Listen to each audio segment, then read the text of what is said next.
Hi friends, welcome to కొత్తగా చందమామ కథలు.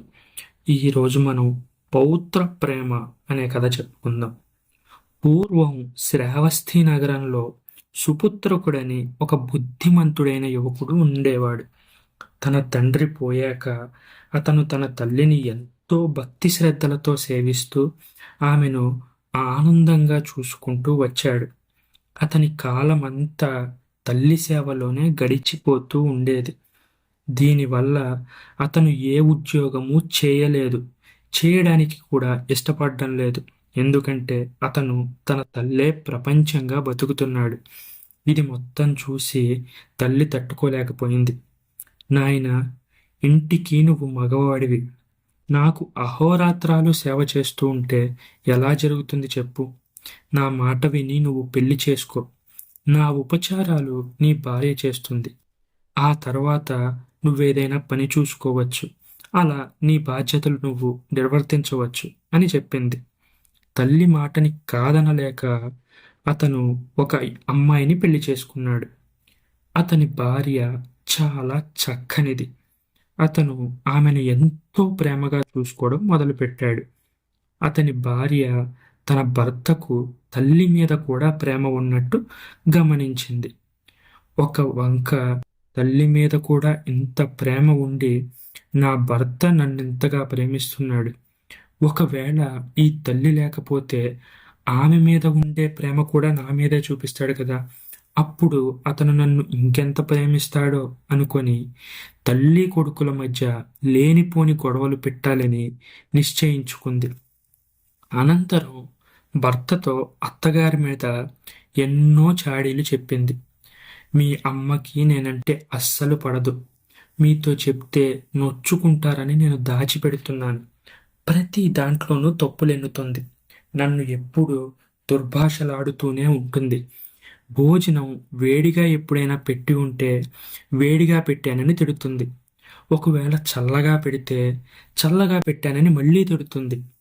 కాళ్ళు ఒత్తేటప్పుడు మెల్లగా ఒత్తితే గట్టిగా ఒత్తమని అంటుంది. ఒకవేళ గట్టిగా ఒత్తితే ఏంటి, నన్ను చంపాలని చూస్తున్నావా, నా మీద హత్యా ప్రయత్నం చేస్తున్నావా అని అభాండాలు వేస్తుంది. ఎంత ప్రయత్నించినా కూడా మీ అమ్మగారిని మెప్పించడం నా వల్ల అస్సలు కావడం లేదు అని భర్త దగ్గర భార్య మొసలి కన్నీళ్లు పెట్టుకుంది. సుపుత్రకుడు తన భార్య మాటలు మొదట నమ్మలేదు. కానీ చెప్పగా చెప్పగా అబద్ధం కూడా నిజమైపోతుంది అన్నట్టు పోను పోను పోను పోను భార్య రోజు ఇదే కథ చెప్పేసరికి అతను కూడా తన భార్య మాటలు నమ్మడం ప్రారంభించాడు. తాను తన భార్య ఎంతో సుఖంగా ఉండి జీవితాన్ని పరమానందంగా గడుపుతుంటే చూసి ఓర్చలేనితనం వల్ల ముసలిది అయిన తన తల్లి ఈ విధంగా తన ముద్దుల భార్యను రాచి రంపాన పెడుతుందని అతనికి తోచింది. అందుచేత ఒకనాడు తన తల్లితో అతను ఇలా అన్నాడు. అమ్మా, నీకిక్కడ సుఖంగా లేనట్టుంది. దయచేసి నేను చెప్పిన మాట విను. మరెక్కడికైనా నీ ఇష్టం వచ్చిన చోటుకి వెళ్ళి ఉంటావా కొంచెం అని అడిగాడు. అప్పటికి గాని అత్తకి కోడలు చేసిన మోసం తెలియరాలేదు. అలాగే పోతాన్నాయన అంటూ పాపం ఆ వయసులో ఆ ముసలావిడ ఆ గ్రామంలోనే బంధువుల ఇంటికి వెళ్ళింది. ఆ ఇంట్లో వెట్టి చాకిరీ చేస్తూ వాళ్ళు పెట్టింది తింటూ సుఖానికి అల్లంత దూరంలో తన కాలాన్ని వెళ్ళబుచ్చసాగింది. అత్త ఇంటి నుంచి వెళ్ళిపోయిన కొంతకాలానికి కోడలు గర్భవతి అయింది. 9 నెలలు మోసి ఒక మగపిల్లవాణ్ణి కన్నది. మా అత్తగారు ఎటువంటి మనిషి అనుకోవాలి? ఆవిడ ఈ ఇంట్లో ఉన్నంతకాలం నాకు కడుపు లేదు, గడ్డలు లేవు. ఆవిడ అలా వెళ్ళగానే నాకు పండంటి పిల్లవాడు కలిగాడు అని ఆమె చుట్టుపక్కల ఇళ్లల్లో ఉండే అమ్మలక్కలతో చెప్పడం ప్రారంభించింది. ఆమె మాటలు కొందరు నమ్మారు. మరికొందరు తంపుల మారివాళ్ళు ముసలావిడ దగ్గరకు నేరుగా వెళ్ళి, చూశావా అక్క, మీ కోడలు ఏమంటుందో? నువ్వు అక్కడ ఉన్నన్నాళ్ళు నీ కోడలికి పిల్లలు కలగలేదుట. నువ్వు వెళ్ళిపోవడం చేతనే పిల్లవాణ్ణి కన్నదిట. అందుకే తనకు పిల్లలు లేకపోవడానికి నువ్వే కారణమని చెప్తుంది అని చెప్పారు. ముసలావిడకి ఈ మాట వినగానే ఎక్కడ లేని కోపం ముంచుకొచ్చింది. ఒళ్ళంతా ఒక్కసారిగా మండిపోయినట్టయింది. ఇంకేముంది, ధర్మమే చచ్చింది అంటూ దానికి దినవారాలు పెడతాను అనుకుని ఆవిడ ఇన్ని నీళ్లు, బియ్యం, నువ్వులు అవన్నీ కట్టుకొని ఊరి చివర ఉండే శ్మశానానికి వెళ్ళింది. అక్కడికి వెళ్ళి పిడతలో బియ్యం పోసి వంట చేయడం ప్రారంభించింది. అదే సమయానికి అటుగా ఒక మునీశ్వరుడు వెళ్తూ ఉన్నాడు. అతను తన దారిన తాను వెళ్తూ దారిలో ఉన్న ముసల్దాన్ని చూశాడు. ఏం తల్లి, ఎవరు పోయారు? ఈ సమయంలో ఎందుకు ఈ శ్మశానంలో నువ్వు ఒంటరిగా వంట చేస్తున్నావు అని అడిగాడు.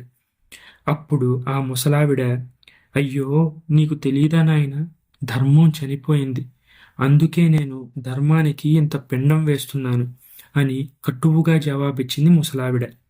ధర్మం చావడం ఏంటి? ఎవరన్నారు నీతో? అసలు ధర్మానికి చావే ఉండదు అని ఆ మునీశ్వరుడు ముసలావిడని గట్టిగా అడిగాడు. ఎవరైనా ప్రత్యేకంగా అనాలా నాయనా?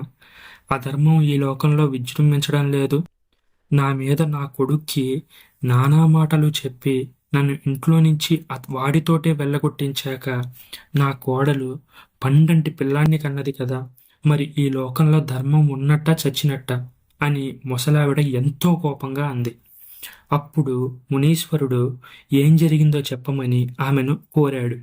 అప్పుడు ఆ ముసలావిడ తనకు జరిగిన అన్యాయాన్నంతా వివరంగా ఆ మునీశ్వరుడికి తెలిపింది. జరిగిందంతా వివరంగా విన్న మునీశ్వరుడు, పెద్దదానివైన నిన్ను కొడుకు కోడలు ఇంత చేస్తారా?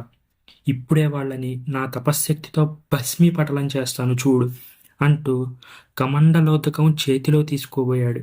వెంటనే ఆ ముసలావిడ అడ్డొచ్చింది. ఊరుకో నాయనా, ఊరుకో. వాళ్ళు నన్నంటే అన్నారులే. వాళ్ళు కాస్త పోతే నా మనవడు దిక్కులేని వాడైపోతాడు, నా బంగారు నాయన అని కళ్ళనీళ్లు పెట్టుకుంటూ అన్నది. కళ్ళతో చూడనైనా చూడని మనవడి మీద ముసలావిడికి గల మమకారం చూసి నవ్వుకుంటూ మునీశ్వరుడు అక్కడి నుంచి వెళ్ళిపోయాడు. ఈలోపుగా ఈ వార్త ఊరంతా పొక్కింది. సుపుత్రకుడు, అతని భార్య, మరికొందరు పరిగెత్తుకుంటూ శ్మశానానికి వచ్చారు. ఇదేం పని? రామ్, మా ఇంటికి పోదాం అన్నాడు కొడుకు. తన ఆట కట్టినట్టు కోడలు గ్రహించింది. తన మోసం బయటపడుతుందని భయపడింది. బుద్ధి గడ్డి తిని ఏదేదో అన్నాను, దయచేసి నన్ను క్షమించండి అత్తయ్య అని అత్త కాళ్ళ మీద పడింది. ముసలావిడ మెత్తపడింది. వారి దగ్గర ఉన్న తన మనవణ్ణి చూసి అప్పటిదాకా వచ్చిన కోపం మొత్తాన్ని మర్చిపోయింది. వాణ్ణి చూసి ఆనందిస్తూ జరిగిందంతా ఒక్క క్షణంలో మర్చిపోయి మిగతా జీవితం అంతా ఎంతో సుఖంగా, సంతోషంగా గడిపేసింది. ఈ కథ మీకు నచ్చినట్లయితే దీన్ని లైక్ చేయండి, మీ ఫ్రెండ్స్ అందరికీ షేర్ చేయండి. అలాగే మన ఛానల్ని సబ్స్క్రైబ్ చేసుకోవడం మాత్రం అస్సలు మర్చిపోకండి. Thank you friends.